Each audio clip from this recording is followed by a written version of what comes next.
A couple is walking through the parking area after shopping. During the conversation, when the wife looks back, she does not see her husband. She looked across the parking lot and found shopping bags lying on the ground. She could not see him being dragged by someone because he was on the side of the car. After 3 days, a milkman was riding his bicycle when he looked up and saw something and got scared and fell off the bicycle. A dead body hangs on top of a tree. Both hands are tied to a tree branch with a rope, and there is a big wound on the chest from which there is a lot of blood. After a while, police and locals reached there. The body was brought down from the tree. The police identified the body and it matches the missing case reported 3 days ago. The victim's name is Aravindan and he is a government servant. He is working as a customs officer. He has been married for a year and a half. The doctor who did the autopsy said that it had been 15 hours since the death. Cause of death is hemorrhage. If you want to kill someone by bleeding him,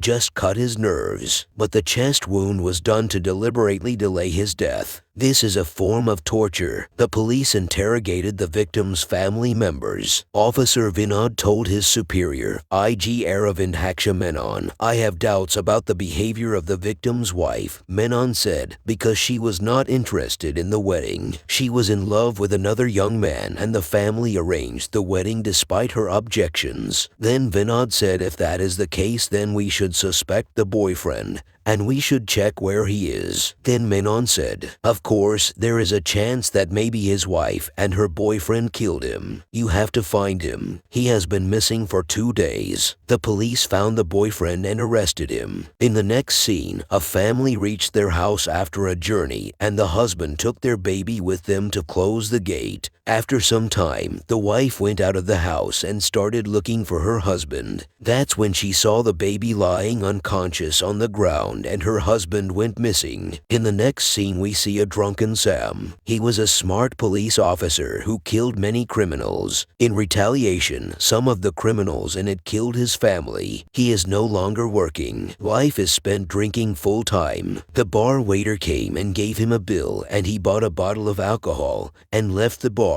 When a bike came towards him, he was heavily intoxicated and could not move. The biker lost his balance and fell down. The bikers got angry with him and pushed him down. His security man said he was a policeman. Then the bikers quickly left the place. Journalist Varsha was watching all this. Sam fell to the ground and looked down at the broken liquor bottle in despair. Walking to the bar to buy alcohol again, Varsha watched all this with great displeasure. Sam's brother fights with his mother about Sam's drinking and tells his mother that I am losing my dignity because of my brother. The next morning, Sam went to the liquor store and bought liquor. Varsha was there and photographed it all. Sam's mother told father at the church that Sam should be admitted to the church's addiction center. Then the father said, we cannot admit him without the patient's consent. Only people who want to stop drinking are admitted there. So when the time comes, we can admit him. Then the father said to Sam, who came home, a tragedy has happened in your life that no one can bear, but you have to try to get out of it. God has entrusted each of us with our own responsibilities. Then Sam said, if that is the case, what was the responsibility of my wife and child? Why would God have given me if it was to take them back? Your God is cruel. I don't believe in your God now. My God, now it is this alcohol that gives me some relief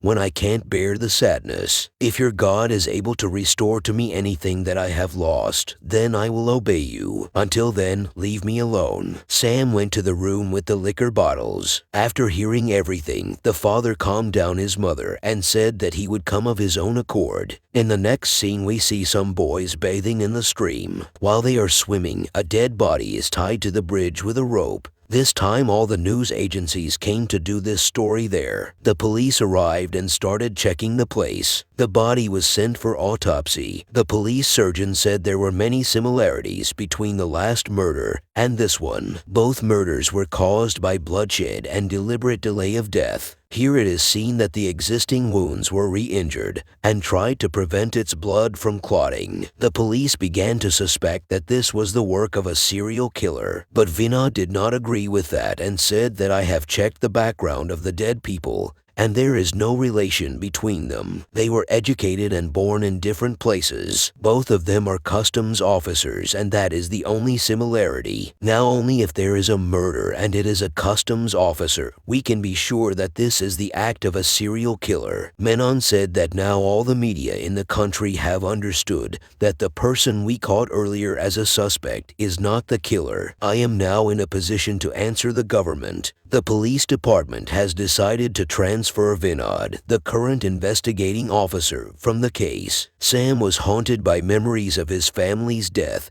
and sought refuge in alcohol all the time. Menon requests Sam to come home and take up the investigation in this case, but Sam didn't agree. Menon says to Sam, I am not only your senior officer, but also your godfather. I understand all the losses in your life. But do you want to ruin your life by drinking like this? Life has to go on, so you have to take the case. Sam heard and said, my life is going on. Didn't I commit suicide thinking about the loss? Don't forget that the police department, including you, is responsible for the death of my wife and child. Menon apologizes to Sam. Sam says there is nothing wrong with your request. But now I can't take this case even if I want to, because now my life is not in my control. Hearing everything, Sam's mother told Menon that I have not forced him to do anything yet. Let me try to make him agree to this. She says to Sam, first and last time I am asking you one thing. You should investigate the case mentioned by Menon. You have the right to accept and reject my request. If possible, you should investigate the case. The next day Menon came to the office. Sam was there.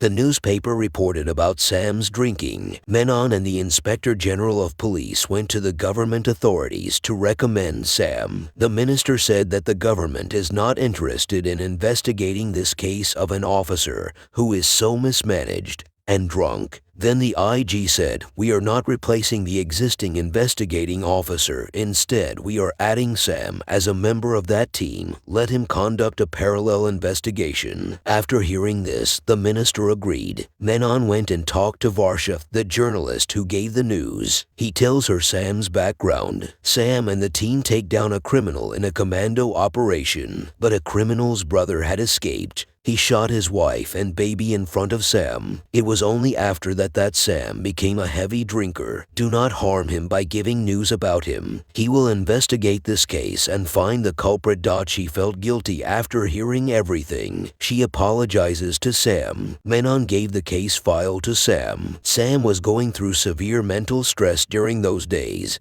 and he was unable to concentrate on the case. Sam's brother got married. His brother had told Sam not to participate in the wedding because he was a drunkard, so he watched the wedding from a distance outside the church. Sam started paying attention to the case investigation and met and talked to the doctors who performed the autopsy. Sam's mother placed a cross and a Bible in his room. Sam continued to drink and investigate cases. The next day we got information from the police station that a bike was found abandoned. SP Vinod and his team went to investigate. It turned out to be that of a young man who went missing yesterday, but none of the surrounding hospitals reported an accident case. This time Sam also arrived there to investigate. Sam looked at the bike's handle and saw paint stuck to it. Also saw the boot print. The tire mark of a Jeep was also noticed. Said to measure the boot print. Then SP Vinod asked why. He said this boot print belongs to the killer we are looking for. Then SP Vinod said there are many people who wear boots like this. How do you know it's the killer's? Then Sam said it's a boot print, and boot users like that are very rare in this village. And this boot has gone to the side of the canal and come back. The return print is very deep.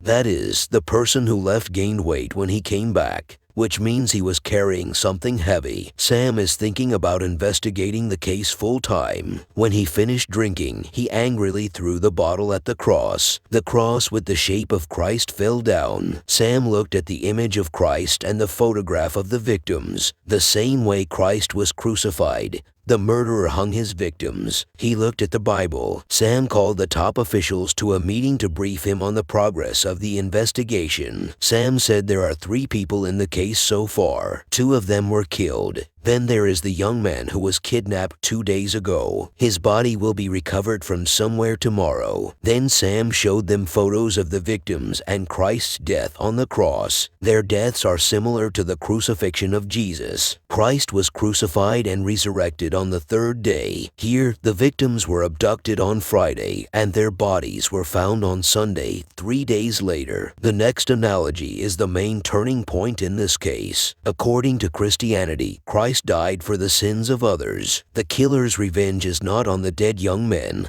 but on their wives. The wounds on the chests of the victims are not meant to bleed. They are some Aramaic letters, the language that Jesus Christ spoke. Their translation is chapter 5 verse 3. It refers to the third verse of the 5th chapter of the Bible. Those Bible verses indicated the killer's attachment to and hatred for his victims' wives. If the conclusion is correct, we can find the killer through the wives. Sam also said to arrange a meeting with the wives of the victims. On the other hand, a bus is going with passengers. When the bus reached a stop, some passengers got off the bus and went to a nearby tea shop. There is a woman among them. She did not enter the tea shop and walked straight. A passenger followed her. He and she walked for a while, and after a while she got suspicious that someone was following me and looked back. Then the man hid behind a jeep. When the man came out of hiding, he did not see her. He went a little further and looked. Then a man in a black coat walked by his side with a hat on his head. The passenger called out to him, and he stopped while the train passed by. Suddenly, the raincoat man disappeared. In the light of the train, the passenger saw a bloody dead body with both hands tied with ropes. SP Vinod's team also reached the spot. After a while, Sam Alex came. The woman who got off the bus was followed by a police officer. He was looking for the wife of the accused. Sam asked him things. When Sam checked the place, the same boot print and tire marks as in the first crime scene were there. Sam is telling IG Menon and SP Vinod about the progress of the investigation. Sam said today that the wound on the chest of the dead person means a deep grudge against their wives, and a partial description of the killer can be given. He is about 6 feet tall and weighs 75 kilograms. He is short of one leg, and he uses a red-colored gypsy Jeep. IG Menon asked how you knew. Then Sam said I got 2 boot prints from the last 2 crime scenes. In it, the boot print of the left leg is 3/4 of an inch deeper than the boot print of the right leg. People with a shorter leg put more pressure on that leg when they walk. Naturally, that foot print will sink deep. A special type of boot is made to correct this shortness of the killer foot. And the size of the tire that we have got is a radial tire used in Jeeps. The red paint from the last victim's bike confirms that the color of the vehicle is red. From the statement of the policeman who got off the bus and followed the woman, it was understood that it was a gypsy Jeep. Hearing everything, Menon said, "Excellent," and he was very happy. At that time, Menon received a phone call. Hanging up the phone, the IG tells Sam, "The second girl has arrived, and we have a surprise." Then Sam said that they knew each other. Isn't that a surprise? IG asked in surprise how you know, then said this is called common sense. Sam begins questioning the wives of the victims. Sam asked them how they met, and they said they met in an educational institute. Sam shows them a photo of a girl and asks do they know her. Her name is Vimala. They both recognized her. Sam told them that the husband of the girl in the photo died yesterday. Vimala's husband was also killed in the same manner as both your husbands were killed. Do you think it's a coincidence? Do you have any enemies? Then they said we had no such enemies. Then said Sam, this enmity may not be so great a cause as you think, because this enemy of yours is not a normal person. He is a little crazy and he is disabled. He has a limp when he walks. Hearing that, the wives of those killed looked at each other. Sam said, who is he? After that, we see a flashback. The girls started talking about their past. Isaac and Parvati, the couple who owned the institute they studied in, came from a remote village. Children at the institute were telling many stories about them running away from their country after a sensational mixed marriage. Teaching was their highlight, and that's why the coaching center grew quickly. A young man named Anand came to help Parvati. He was adopted and brought up by Parvati's parents. Anand's leg is lame. He is a special character. He is always in the world of books, most loved being the Bible. Although he was normal on the outside, there was something unusual about him. Once Parvati unexpectedly came to the girls' hostel room. Then we were reading a porn magazine. It was forbidden there. We begged her not to report this matter at home, but this matter was informed to our parents. Apart from the three of them, there were two other girls in that group.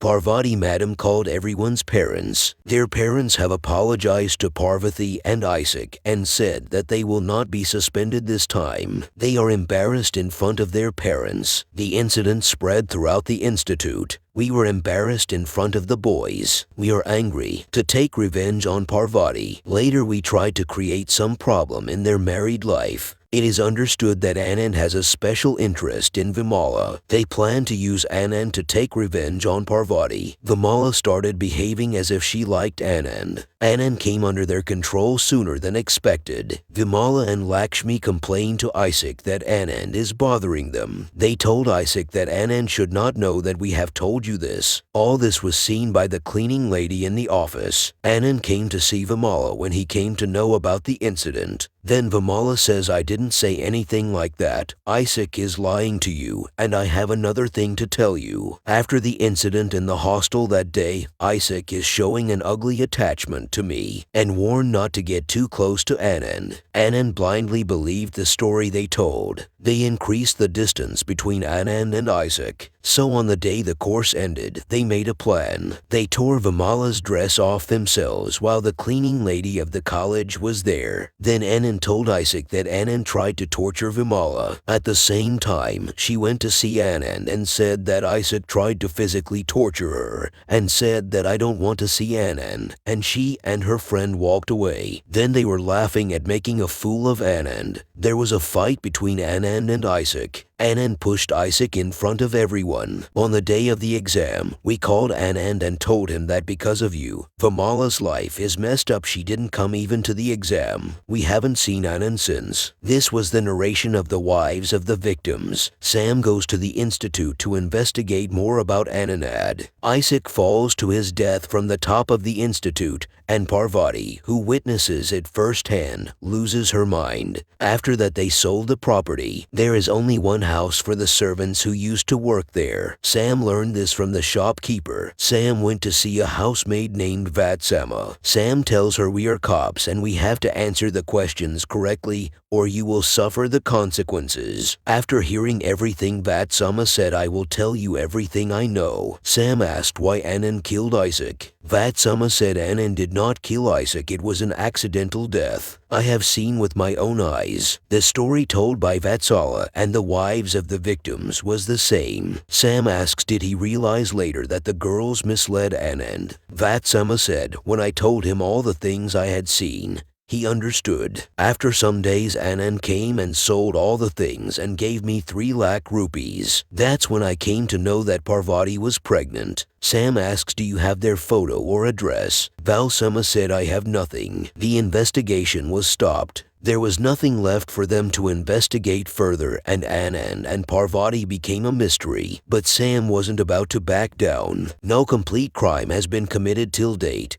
and there will be some trace link left somewhere. Sam told his fellow policeman that he was trying to find it. Sam has recollected everything so far. After that, he went and met the journalist Varsha and told him to give a newspaper story that a policeman had seen the unknown killer in person. The news spread all over the country and all over the media. People knew the news that the policeman had seen the unknown killer. According to this news, Sam is watching the policeman in hopes that the killer will come to eliminate the policeman he saw in person. On a rainy night, Sam waits in front of the policeman's house, hoping that the killer will come to kill the policeman. Sam opened his eyes after a short nap to see a man in a black coat walking in front of him. The man in the black coat stood on top of the wall of the policeman's house. After that, he jumped over the wall and rang the doorbell. The door opened and the policeman was stabbed. Sam then shoots the assassin but misses. Sam continued to shoot the killer, but not a single bullet hit the killer. The killer jumped the wall and ran down the road. Sam followed, his gun thrown from his hand as he jumped the wall. Sam ran after the killer as fast as he could, but his health had deteriorated due to long-term alcoholism. He fell down unable to catch the killer. Sam could only watch helplessly as the killer he had been searching for so long escaped easily. He howled in frustration. From there, Sam went to see his father at church. He voluntarily sought treatment at the church's addiction center. The case was still under investigation. The next scene we see young man is driving on the road. His tire got punctured after stepping on the nails strewn on the road. When he got out of the car to check the tire, someone came from behind and hit him on the head. The next morning, those who came to play football at the ground saw a dead body tied to the goalpost.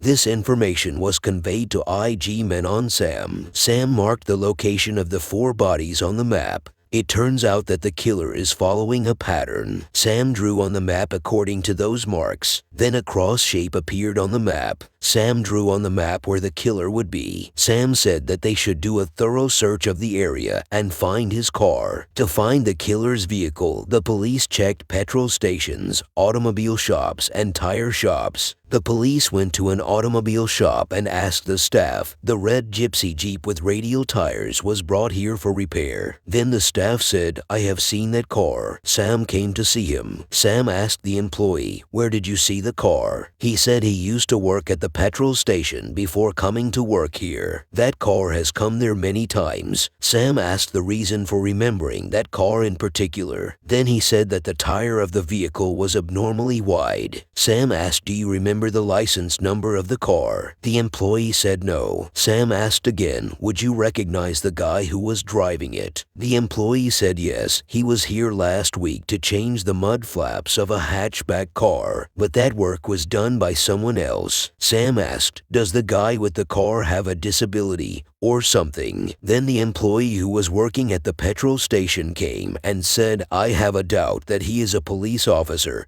because when I was working at the petrol station, I had seen files written on his car as police." By that time, the worker who changed the mud flap of the car came and said, "He's not a policeman, he's a doctor," because his car had a doctor's label on it. Sam suspected that the killer was one of the doctors working at the police department. He went to the police doctor's hospital. Sam first questioned one of the doctors who performed the autopsy. Sam asked him, "Did you go to the automobile shop for a mud flap change last week?" He said yes. Then the worker who worked at the petrol station said that he was not the person I saw. Then the doctor said that I did not go alone. There was a doctor called Peter with me. Sam asked, "Where is he now?" Then the head of the doctors said he is on leave now. He takes leave from time to time. I can't even reach him on the phone during those times, but if it's necessary, I usually send him a message. Sam asked, "Is there a photo of Peter here?" Then the doctor said not here, probably at his residence. Sam said, "I want the day he left and the day he rejoined,"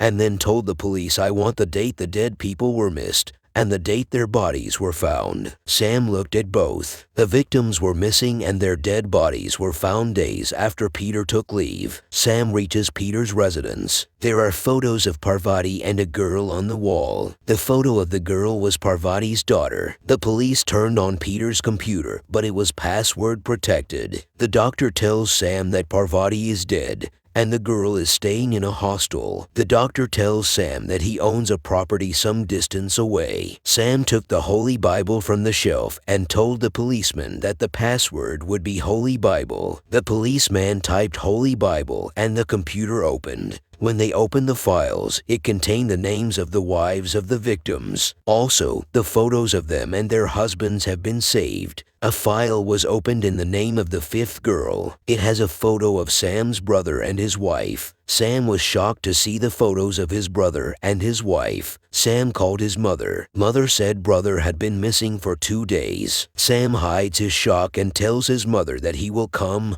Don't worry. Sam realizes that his brother is in Peter's custody. At the same time, the other side, Peter is torturing Sam's brother. Sam's brother pleads, "Don't kill me. What wrong have I done to you?" Then Peter said, "You have done nothing wrong, but you must atone for the wrong done by your wife." Sam's brother says, "Don't kill me. I will give you anything." Then Peter said, "Will you bring back my family? This is the revenge, so sacrifice yourself." Saying this, Peter plunged the knife into Sam's brother's chest. Peter turned on the mobile phone. Then the message sent by the doctor came to it. It was caught by the mobile phone tower, and the police found the location. The police went to the location and tried to find Peter. Finally, the police found Peter's place. Sam and the police arrived there. Sam entered the house and found the way to the underground basement. When Sam came down, he found his brother half alive. As Sam moved closer to save him, Peter put a knife to Sam's brother's neck from behind. Sam pointed the gun, but he knew that if he fired,